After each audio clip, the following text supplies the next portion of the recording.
1997 से 2011 China competition के चलते लगभग 8 मिलियन अमेरिकन वर्कर्स ने मैन्युफैक्चरिंग सेक्टर में अपने जॉब्स खो दिए।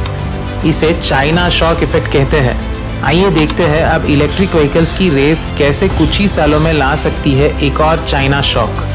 5 साल पहले चाइना दुनिया के सबसे बड़े एक्सपोर्टर जापान के कंपैरिजन में सिर्फ 25% इलेक्ट्रिक व्हीकल्स एक्सपोर्ट करता था। जब इलॉन मस्क से BYD के बारे में पूछा गया तो ये था उनका रिएक्शन।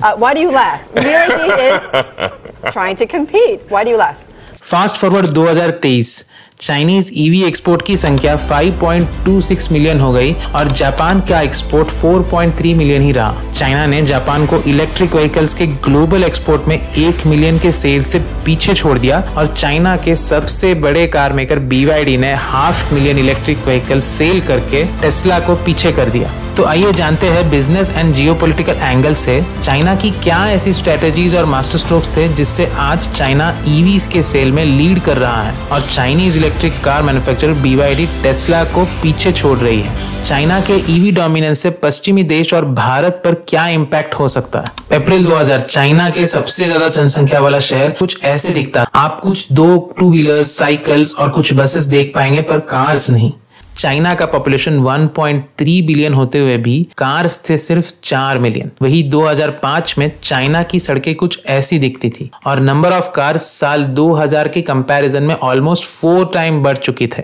नंबर ऑफ कार्स बढ़ने पर चाइना फेस करने लगा ऑयल प्रॉब्लम। हमेशा से एक net importer of oil China consumption increase होने के साथ और भी ज्यादा डिपेंडेंट होने लगा दूसरी कंट्रीज। जहां चाइना कंबशन इंजन सेक्टर में लीड करना चाह रहा था, वहां पश्चिमी देश और जापान इस रेस में इतने आगे थे कि वो कम्पीट नहीं कर पा रहा था। चाइना का कोई ऐसा डोमेस्टिक ब्रांड नहीं था जो ग्लोबल एक्सपोर्ट में और पश्चिमी देश और जापान की बराबरी कर पाए। तब चाइना ने एक नया रेस स्टार्ट किया इलेक्ट्रिक व्हीकल्स का, जहां और देशों के कंपैरिजन में बेटर प्लानिंग एंड स्ट्रेटेजी से लीड कर सके। EV सेक्टर चाइना की इकोनॉमी से परफेक्टली कॉम्प्लीमेंट भी करता था। जहां कंबशन इंजन व्हीकल के लिए कम मात्रा में high skilled high cost labour की रिक्वायरमेंट है, वहां EVs ज्यादा मात्रा में लो स्किल और लो कॉस्ट लेबर पर डिपेंड करती है। यही तो चाइना का स्ट्रेंथ भी था, ज्यादा मात्रा में लो स्किल और low cost labour. Electric vehicles का मेजर कंपोनेंट होता है बैटरीज। स्केल ऑफ प्रोडक्शन बढ़ने पर इवेंचुअली ये कॉस्ट भी कम होगा। पर यहाँ एक चैलेंज ये था कि इलेक्ट्रिक व्हीकल कंपनीज का उस समय तक सस्टेन करना जब तक वो प्रॉफिटेबल हो नहीं जाते। यहाँ चाइनीज गवर्नमेंट ने एक लंबे समय तक की रोल प्ले किया। अपने सपोर्ट से कुछ इस तरह इलेक्ट्रिक व्हीकल्स के डिमांड एंड सप्लाई दोनों को बढ़ाया और रिलायबल रखा। डिमांड और सप्लाई किसी भी सेक्टर में एक की रोल प्ले करते हैं।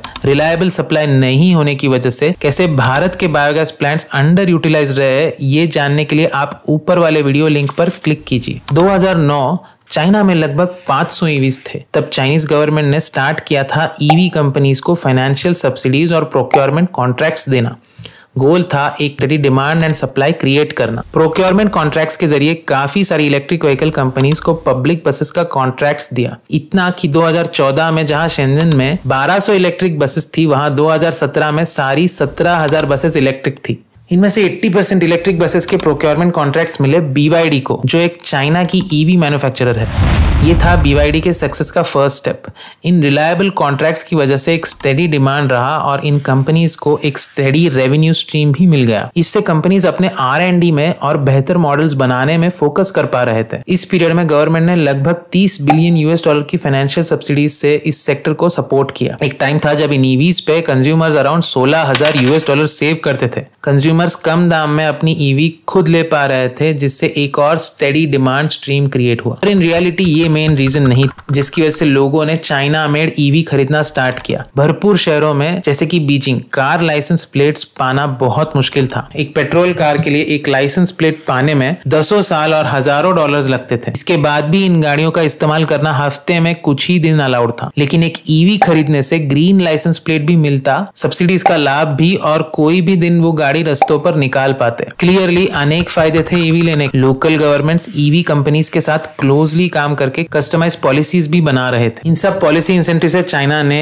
कई डोमेस्टिक ईवी ब्रांड्स को सपोर्ट किया, पर इनमें से कुछ ही सर्वाइव कर पाई और बाकी बंद पड़ गई। इनमें से एक कंपनी BYD लेट 2010s में इलेक्ट्रिक बस और टैक्सी पर फोकस थी। इसी दौरान इन्हीं प्रोक्योरमेंट कॉन्ट्रैक्ट्स, फिर $1 बिलियन से भी ज्यादा फाइनेंशियल सब्सिडीज और इनडायरेक्ट सब्सिडीज से ये कंपनी सर्वाइव कर सकी। पर one of the main reasons BYD के सर्वाइवल और ग्रोथ का था कंपनी का वर्टिकल बिजनेस इंटीग्रेशन। काफी सारी ऑटोमोटिव कंपनीज ज्यादातर कंपोनेंट सप्लायर से ऑर्डर करके असेंबल करते हैं। इस प्रोसेस को हॉरिजॉन्टल इंटीग्रेशन कहा जाता है। BYD और टेस्ला जैसे सफल ईवी कंपनीज वर्टिकल इंटीग्रेशन पे ज्यादा फोकस्ड है, जिसमें ये खुद ज्यादा से ज्यादा कंपोनेंट्स बनाते हैं। फॉर एग्जांपल, वोक्सवैगन की ID.3 ईवी कार में सिर्फ 35% कंपोनेंट्स सेल्फ मेड है, पर टेस्ला के मॉडल 3 में ये नंबर 68% और BYD 75% अपने कार के कंपोनेंट्स खुद बनाता है। वर्टिकल इंटीग्रेशन का प्रोसेस BYD के लिए ज्यादा कठिन नहीं था, क्योंकि BYD एक बैटरी और टेक्नोलॉजी कंपनी थी जो आज second highest lithium ion batteries producer है और खुद लिथियम आयन माइंस भी ओन करती है। ये एक मैसिव एडवांटेज है BYD के लिए दूसरे कंपनीज के कंपैरिजन में। इन रीजंस की वजह से BYD अपने कॉस्ट पर कंट्रोल कर पाया है, जो ईवीज के रेस में गेम चेंजिंग साबित हो सकते हैं। BYD कार्स दुनिया भर में अपने वेस्टर्न काउंटर पार्ट से काफी सस्ते हैं। जहां BYD कार्स का एवरेज दाम $22,000 होता है, वहीं ऑन एन एवरेज एक टेस्ला का दाम लगभग डबल यानी $40,000 होता है। BYD की ईवी सेल्स 2020 से हर साल 2023 तक डबल हुई है और रिसेंटली 2023 के लास्ट क्वार्टर में टेस्ला को सेल्स में पीछे छोड़ दिया। क्लियरली प्राइसिंग के बेसिस पे BYD को एक बहुत बड़ा एडवांटेज मिला है, लेकिन 2024 के क्वार्टर 1 में BYD के सेल्स 43% से गिरे compare to fourth quarter of 2023 और इसी के साथ BYD ने ईवी सेल्स में नंबर 1 का ताज टेस्ला को फिर सौंप दिया। इससे क्लियर है कि ये ईवी रेस सिर्फ प्राइसिंग के बेसिस पे शायद नहीं जीता जाएगा। देखेंगे BYD आगे कैसे कमबैक करती है। अब BYD अपने सेल्स बढ़ाने के लिए अग्रेसिवली एंटर करना चाह रहा है यूरोपियन, US और इंडियन मार्केट्स में। सवाल अब ये है कि यूरोप, US और इंडियन मार्केट्स BYD के एक्सपांशन को कैसे रिएक्ट करेंगे। BYD आज यूरोप में इतनी ज़्यादा कार्स नहीं बेचती, लेकिन रिसेंटली BYD ने यूरोप में 150 स्टोर्स ओपन किए हैं। ये वजह बनी है यूरोप में असली चिंता की। ये इसलिए भी है क्योंकि कार्स यूरोपियन कंट्रीज का सबसे बड़ा एक्सपोर्ट एसेट है और यूरोपियन कार इंडस्ट्री का गिरना इकोनॉमिक और साइकोलॉजिकल दोनों तौर पे कैटास्ट्रोफिक होगा। US और यूरोप ने अपने ऑटो सेक्टर्स को बचाने के लिए चाइनीज ईवीज पर टैरिफ्स को सिग्निफिकेंट रूप से बढ़ा दिया है। इसने इस साल चाइना मेड ईवीज पर टैरिफ्स को 4 गुना यानी कि 25% से 100% तक बढ़ाया है। BYD ने भारत में भी $1 बिलियन मैन्युफैक्चरिंग प्लांट प्रपोज किया था, लेकिन भारतीय सरकार ने इस प्रपोजल को रिजेक्ट कर दिया। ये डिसीजन लिया गया था भारतीय कार मेकर्स को प्रोटेक्ट करने के लिए। देखते हैं BYD कैसे इन जियोपॉलिटिकल चैलेंजेस और टेंशंस को नेविगेट करता है और क्या वो ग्लोबल लेवल पर एक्सपांड कर पाएगा।